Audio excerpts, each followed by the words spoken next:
ಒಂದು ಕಡೆ ನೀಟ್ ಅವ್ಯವಹಾರದ ಕುರಿತಂತೆ ದೇಶದ ಶಿಕ್ಷಣ ವ್ಯವಸ್ಥೆಯನ್ನು ಸರಿಪಡಿಸುವ ಕುರಿತಂತೆ ವಿದ್ಯಾರ್ಥಿಗಳ ಬೇಡಿಕೆ, ಮತ್ತೊಂದು ಕಡೆ ವಿದ್ಯಾರ್ಥಿಗಳ ಹೆಸರಿನಲ್ಲಿ ನಡೀತಾ ಇರುವಂತಹ ದಾಂಧಲೆ, ಪೊಲೀಸರ ಮೇಲೆ ಹಲ್ಲೆ.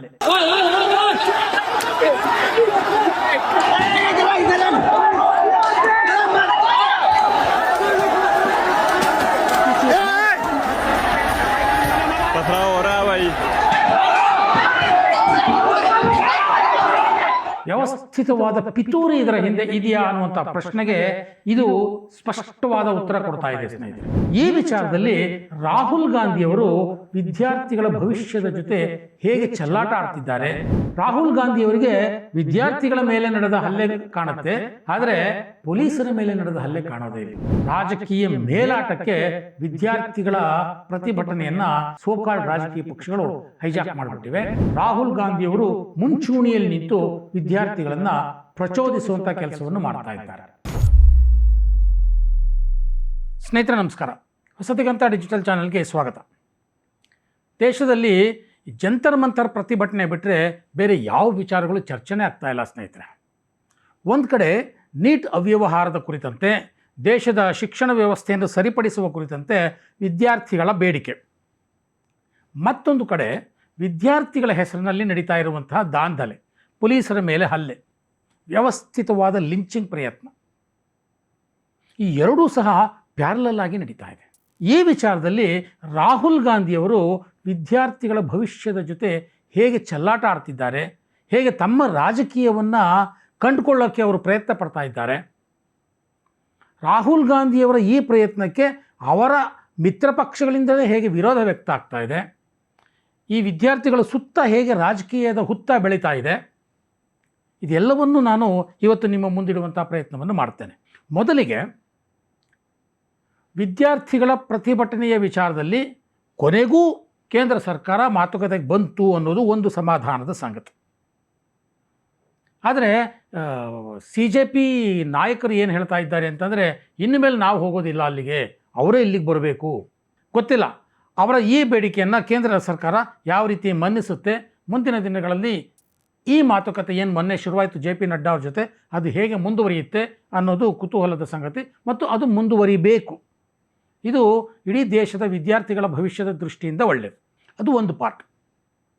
ಎರಡನೇ ಪಾರ್ಟ್ ನಾನು ಹೇಳಿದಾಗೆ ದೆಹಲಿಯಲ್ಲಿ ನಡೀತಾ ಇರ್ತಕ್ಕಂಥ ದಾಂಧಲೆ, ವಿದ್ಯಾರ್ಥಿಗಳ ನೆಪದಲ್ಲಿ ಯಾವ ಮಟ್ಟದ ದಾಂಧಲೆ ನಡೀತಾ ಇದೆ ಅಂತಂದರೆ ಎಲ್ಲ ರಾಜಕೀಯ ಪಕ್ಷಗಳು ಅದನ್ನು ಮುಚ್ಚಿ ಹಾಕುವಂಥ ಪ್ರಯತ್ನವನ್ನು ಮಾಡ್ತಾಯಿವೆ. ಪೊಲೀಸರ ಮೇಲೆ ಹಲ್ಲೆ, ವ್ಯವಸ್ಥಿತವಾದ ಹಲ್ಲೆ. ಪ್ರತಿಭಟನೆ ಏನಾಯಿತು ಜುಲೈ 20ನೇ ತಾರೀಕು, ಅವತ್ತು ರಾತ್ರಿ ಕೂಡ ಪೊಲೀಸರ ಮೇಲೆ ಹಲ್ಲೆ ಆಯಿತು. ಅದರ ಮಾರನೇ ದಿನ 21ನೇ ತಾರೀಕು, ಅವತ್ತು ಕೂಡ ಕನಾಟ್ ಪ್ಲೇಸ್ನಲ್ಲಿ, ದೆಹಲಿಯ ಹೃದಯ ಭಾಗದಲ್ಲಿ ಅಲ್ಲಿ ಗಲಾಟೆ ಆಯಿತು. ಮತ್ತು ನಿನ್ನೆ ಜಂತರ್ ಮಂತರ್ ಸುತ್ತಮುತ್ತಲನ್ನೇ ಗಲಾಟೆ. ವಿದ್ಯಾರ್ಥಿಗಳು ಅಂತ ಹೇಳಿಕೊಂಡು ಅಲ್ಲಿಗೆ ಬಂದವರು ಯಾವ ರೀತಿ ಪೊಲೀಸರ ಮೇಲೆ ಹಲ್ಲೆ ಮಾಡ್ತಾ ಇದ್ದಾರೆ. ವ್ಯವಸ್ಥಿತವಾದ ಪಿತೂರಿ ಇದರ ಹಿಂದೆ ಇದೆಯಾ ಅನ್ನುವಂಥ ಪ್ರಶ್ನೆಗೆ ಇದು ಸ್ಪಷ್ಟವಾದ ಉತ್ತರ ಕೊಡ್ತಾ ಇದೆ ಸ್ನೇಹಿತರೆ. ಒಂದಷ್ಟು ದೃಶ್ಯಗಳನ್ನು ಈಗ ನೀವು ನೋಡಿ.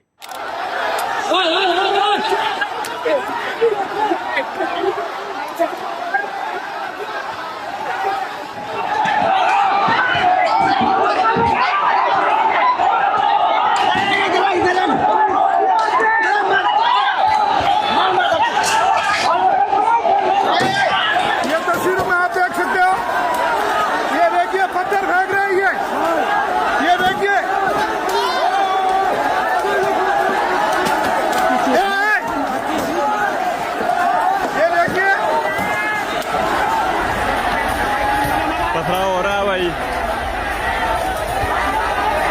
पुलिस वालों के ऊपर देखो।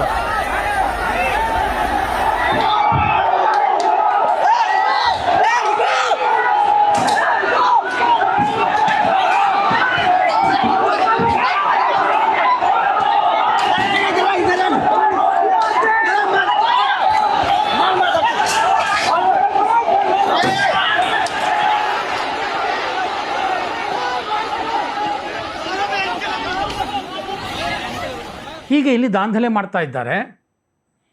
ಎಷ್ಟು ವ್ಯವಸ್ಥಿತವಾಗಿ ಮಾಡ್ತಾ ಇದ್ದಾರೆ ಅಂತ ಅನ್ನೋದನ್ನು ಈ ದೃಶ್ಯಗಳನ್ನು ನೋಡಿದ್ರೆ ಗೊತ್ತಾಗ್ಬಿಡುತ್ತೆ. ಈ ಮಧ್ಯದಲ್ಲಿ CJPಯವರು ಅಂತ ಹೇಳಿಕೊಂಡವರು ಅಲ್ಲಿ ಒಂದು ಅನೌನ್ಸ್ ಮಾಡ್ತಾರೆ, ಏನು, ದಯವಿಟ್ಟು ಕಲ್ಲು ಹೊಡಿಬೇಡಿ, ಕಲ್ಲು ಹೊಡೆಯೋರು ನಮ್ಮವರಲ್ಲ, ದಾಂಧಲೆ ಮಾಡೋರು ನಮ್ಮವರಲ್ಲ ಅಂತ. ಆ ದೃಶ್ಯನೂ ಒಂದ್ಸಲಿ ನೋಡಿ. पत्थरबाजी नहीं करेंगे, हमको पूरी टीम चाहिए। जो भी पत्थरबाजी कर रहे हो हमारे टीम से नहीं है, जो भी पत्थरबाजी कर रहे हो हमारे टीम से नहीं है, हमको पूरी टीम चाहिए। और 2 महीने के 2 महीने रुकेगा, हमको पूरी टीम चाहिए, हमको पूरी चाहिए। ಈ ಒಂದು ಅನೌನ್ಸ್ಮೆಂಟ್ ಆದಮೇಲೆ ಮತ್ತೆ ರಾತ್ರಿ ಇನ್ನಷ್ಟು ಜೋರಾಗುತ್ತೆ ಪ್ರತಿಭಟನೆ. ಅಂದರೆ ಅನೌನ್ಸ್ ಮಾಡ್ತಿರೋದು ನಾಮಕಾವಸ್ಥೆ ಅನೌನ್ಸ್ಮೆಂಟು, ಅಥವಾ ಅನೌನ್ಸ್ ಮಾಡ್ತಿರೋರನ್ನು ಅಲ್ಲಿರೋರು ಯಾರು ಕೇರ್ ಮಾಡ್ತಾ ಇಲ್ವೋ, ಅದು ನಿಮಗೆ ಬಿಟ್ಟಿದ್ದು ನಿರ್ಧಾರ ಮಾಡೋದು. ಆದರೆ ದಾಂಧಲೆ ಅಂತೂ ಮುಂದುವರಿತು. ಯಾವ ಮಟ್ಟದ ದಾಂಧಲೆ ಅಂತಂದರೆ, ACP ದೆಹಲಿ ಪೊಲೀಸ್ ವಿಭಾಗದ ಅತ್ಯಂತ ದಕ್ಷ ACP ವಿವೇಕ್ ಪ್ರಭಾತ್ ಅಂತ, ಅವರು ಪಾಪ ಗೊಳೋ ಅಂತ ಅಳ್ಕೊಂಡು ಬರಬೇಕಾಯ್ತು. ಅದೊಂದು ವಿಜುವಲನ್ನು ನೋಡಿ. कुत्ता भाई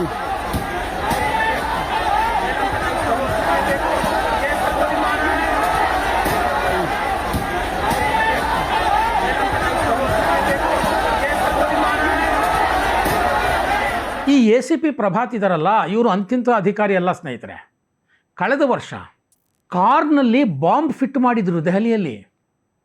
ಅದನ್ನು ಪತ್ತೆ ಮಾಡಿ 4 ಜನ ಶಂಕಿತ ಉಗ್ರಗಾಮಿಗಳನ್ನು ಬಂಧಿಸಿದರು ಅಂತ ಖಡಕ್ ಆಫೀಸರ್. ಅಷ್ಟೇ ಅಲ್ಲ, 8 ಜನ ಲಷ್ಕರ್ ಇ ತೈಬಾ ಹ್ಯಾಂಡ್ಲರ್ಸನ್ನು ಅರೆಸ್ಟ್ ಮಾಡಿದರು. ಅಷ್ಟರ ಮಟ್ಟಿಗೆ ದೆಹಲಿ ಜನಕ್ಕೆ ಸುರಕ್ಷತೆಯನ್ನು ಕೊಟ್ಟಿದ್ದರು. ಅವ್ರು ಏನಾದರೂ ಅರೆಸ್ಟ್ ಆಗದೇ ಇದ್ದಿದ್ರೆ ದೆಹಲಿಯಲ್ಲಿ ಇನ್ನು ಎಂತೆಂಥ ಅನಾಹುತಗಳಾಗ್ತಾಯಿದ್ವು.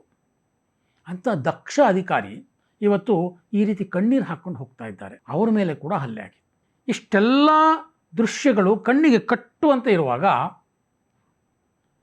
ರಾಹುಲ್ ಗಾಂಧಿ ಮತ್ತು ಇತರ ರಾಜಕೀಯ ಪಕ್ಷಗಳು ಇಲ್ಲಿ ಯಾವ ರೀತಿ ರಾಜಕೀಯ ಮಾಡ್ತಾ ಇವೆ ಅನ್ನೋದು, ಆ ವಿಚಾರಕ್ಕೆ ನಾನು ಒಂದೊಂದಾಗಿ ಬರ್ತೇನೆ. ನಿನ್ನೆ ರಾಹುಲ್ ಗಾಂಧಿ ಪ್ರೆಸ್ ಮೀಟ್ ಮಾಡಿದ್ರು. ಪ್ರೆಸ್ ಮೀಟ್ ಮಾಡಿ ಅವತ್ತು ಏನು ಪ್ರಧಾನಿ ನಿವಾಸದ ಮುಂದೆ ತಾವು ತಮ್ಮ ಬಂಧನಕ್ಕೆ ಮುಂಚೆ ಏನು ಮಾತಾಡಿದ್ರು ಅದನ್ನೇ ಮಾತಾಡಿದ್ರು. ಧರ್ಮೇಂದ್ರ ಪ್ರಧಾನ್ ರಾಜೀನಾಮೆ ಕೊಡಬೇಕು, ಖಂಡಿತ, ಅದು ಖಂಡಿತವಾಗಿಯೂ ಆ ಬೇಡಿಕೆ ತಪ್ಪು ಅಂತ ನಾನು ಕೂಡ ಹೇಳೋದಿಲ್ಲ. ಅವರ ಬೇಡಿಕೆ ಅದು ಸೂಕ್ತವಾದದ್ದೇ, ವಿದ್ಯಾರ್ಥಿಗಳ ಬೇಡಿಕೆಯೂ ಅದೇ ಆಗಿದೆ.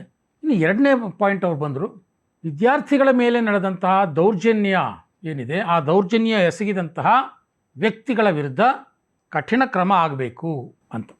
3ನೇ ಅಂಶ, ಪ್ರಧಾನಿ ನರೇಂದ್ರ ಮೋದಿ ಕ್ಷಮೆ ಕೇಳಬೇಕು ಅನ್ನುವಂಥದ್ದು.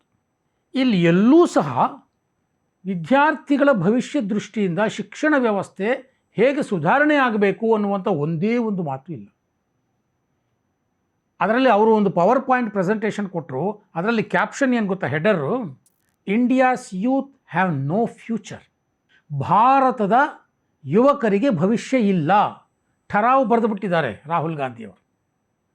ಯುವಕರ ಮನಸ್ಸಲ್ಲಿ ಭಯ ಬಿತ್ತುವಂತಹ ಒಂದು ಅಪಾಯಕಾರಿ ನಡೆಯನ್ನು ರಾಹುಲ್ ಗಾಂಧಿಯವರು ಪ್ರದರ್ಶನ ಮಾಡ್ತಾ ಇದ್ದಾರೆ. ಇದು ಪ್ರಚೋದನಕಾರಿ ನಡೆ ಅಂತಲೇ ಹೇಳಬೇಕು. ರಾಹುಲ್ ಗಾಂಧಿಯವರಿಗೆ ವಿದ್ಯಾರ್ಥಿಗಳ ಮೇಲೆ ನಡೆದ ಹಲ್ಲೆ ಕಾಣುತ್ತೆ, ಆದರೆ ಪೊಲೀಸರ ಮೇಲೆ ನಡೆದ ಹಲ್ಲೆ ಕಾಣೋದೇ ಇಲ್ಲ. ವಿದ್ಯಾರ್ಥಿಗಳ ಮೇಲೆ ನಡೆದ ಹಲ್ಲೆಗೆ ಪೊಲೀಸರ ಅತಿರೇಕದ ನಡವಳಿಕೆ ಕಾರಣ ಅನ್ನೋದಾದರೆ ಅದು ತನಿಖೆ ಆಗಬೇಕು. ಅಥವಾ ಕಾನೂನು ಸುವ್ಯವಸ್ಥೆ ಕಾಪಾಡೋದಕ್ಕೆ ಪೊಲೀಸರು ಆ ರೀತಿಯ ಕ್ರಮ ತಗೊಂಡ್ರು ಅನಿವಾರ್ಯವಾಗಿತ್ತು ಅನ್ನೋದಾದರೆ ಅದು ಕೂಡ ತನಿಖೆಯಿಂದ ಗೊತ್ತಾಗಬೇಕು. ಆದರೆ ಪೊಲೀಸರ ಮೇಲೆ ಹಲ್ಲೆ ಆಗಿದ್ದು ಅದರ ಬಗ್ಗೆ ಯಾವ ರಾಜಕೀಯ ಪಕ್ಷಗಳು ಮಾತಾಡ್ತಾನೇ ಇಲ್ಲ. ಅದಕ್ಕೆ ನಾನು ಹೇಳಿದ್ದು, ಇಲ್ಲಿ ವಿದ್ಯಾರ್ಥಿಗಳ ಪ್ರತಿಭಟನೆಯನ್ನು ರಾಜಕೀಯ ಪಕ್ಷಗಳು ಹೈಜಾಕ್ ಮಾಡಿ ಆಗೋಗಿದೆ. ಒಂದು ಕಡೆ ಪಂಜಾಬ್ ಚುನಾವಣೆ, ಇನ್ನೊಂದು ಕಡೆ ಉತ್ತರ ಪ್ರದೇಶ ಚುನಾವಣೆ. ಈ ಕಡೆ ಆಮ್ ಆದ್ಮಿ ಪಕ್ಷ, ಆ ಕಡೆ ಸಮಾಜವಾದಿ ಪಕ್ಷ, ಮಧ್ಯದಲ್ಲಿ ಕಾಂಗ್ರೆಸ್ ಪಕ್ಷ. ಈ ಕಡೆ ಆಮ್ ಆದ್ಮಿ ಪಕ್ಷಕ್ಕೂ ಪೈಪೋಟಿ ಕೊಡಬೇಕು, ಆ ಕಡೆ ಸಮಾಜವಾದಿ ಪಕ್ಷದ ವಿರುದ್ಧ ತೊಡೆ ತಟ್ಟಿ ನಿಲ್ಲಬೇಕು. ಇದು ಸ್ಪಷ್ಟವಾಗಿ ನಿನ್ನೆ ಲೋಕಸಭಾ ಕಲಾಪದ ವೇಳೆ ಗೊತ್ತಾಯಿತು. KC ವೇಣುಗೋಪಾಲ್ ಏನೋ ಮಾತಾಡಿದ್ದಕ್ಕೆ ಸ್ಪೀಕರ್ ಓಂ ಬಿರ್ಲಾ ಒಪ್ಪಿಗೆ ಕೊಟ್ಟರು. ಆಗ ತಕ್ಷಣ ಅಖಿಲೇಶ್ ಯಾದವ್ ಎದ್ದು ನಿಂತ್ಕೊಂಡ್ಬಿಟ್ರು. ಏನು ನೀವು ಕಾಂಗ್ರೆಸ್ನವ್ರ ಜೊತೆ ಗೋಡಿ ಆಗಿದ್ದೀರಾ? ಅವ್ರ ಮಾತು ಯಾಕೆ ಹೇಳ್ತಾ ಇದ್ದೀರಾ? ನಾನು ಸ್ವಲ್ಪ ಮಾತಾಡಬೇಕು ಅಂತ ಅಲ್ಲೇ ಸ್ಪಷ್ಟವಾಗಿ ಕಾಂಗ್ರೆಸ್ ಮತ್ತು ಸಮಾಜವಾದಿ ಪಕ್ಷದ ನಡುವೆ ವಿದ್ಯಾರ್ಥಿಗಳ ಪ್ರತಿಭಟನೆಯನ್ನು ಹೈಜಾಕ್ ಮಾಡೋದರಲ್ಲಿ ಯಾವ ರೀತಿ ಪೈಪೋಟಿ ಇದೆ ಅನ್ನೋದು ಗೊತ್ತಾಗೋಯ್ತು. ಇನ್ನು ಆಮ್ ಆದ್ಮಿ ಪಕ್ಷ, ಕಾಂಗ್ರೆಸ್ ಪಕ್ಷದ ನಾಯಕ ರಾಹುಲ್ ಗಾಂಧಿ ಪ್ರಧಾನಮಂತ್ರಿ ನಿವಾಸದ ಮುಂದೆ ಪ್ರತಿಭಟನೆ ಕೂರ್ತಿದ್ದಾಗಲೇ ಸಂಜಯ್ ಸಿಂಗ್ ಇರ್ಬೋದು, ಸೌರಭ್ ಭಾರದ್ವಾಜ್ ಇರ್ಬೋದು, ಇವರೆಲ್ಲ ಹೇಳಿಕೆಗಳನ್ನು ಕೊಡೋದಕ್ಕೆ ಶುರು ಮಾಡಿದ್ರು.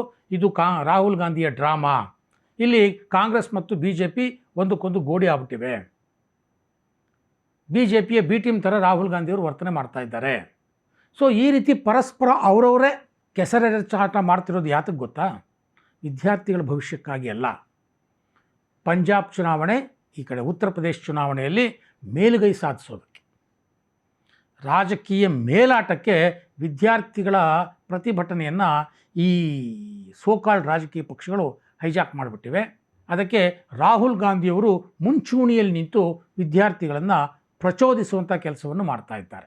ಪ್ರತಿಭಟನೆ ಮಾಡುವಂತಹ ವಿದ್ಯಾರ್ಥಿಗಳ ಬೇಡಿಕೆಯಲ್ಲಿ ಪ್ರಾಮಾಣಿಕತೆ ಇದ್ದಲ್ಲಿ ಈ ವಿದ್ಯಾರ್ಥಿಗಳು ಈ ರಾಜಕೀಯ ಪಕ್ಷಗಳಿಂದ ದೂರ ಇರಬೇಕು. ಆಗ ಮಾತ್ರ ವಿದ್ಯಾರ್ಥಿಗಳ ಬೇಡಿಕೆಗೆ ಮನ್ನಣೆ ಸಿಗುತ್ತೆ, ಅವರ ಪ್ರತಿಭಟನೆಗೆ ಒಂದು ಬೆಲೆ ಬರುತ್ತೆ.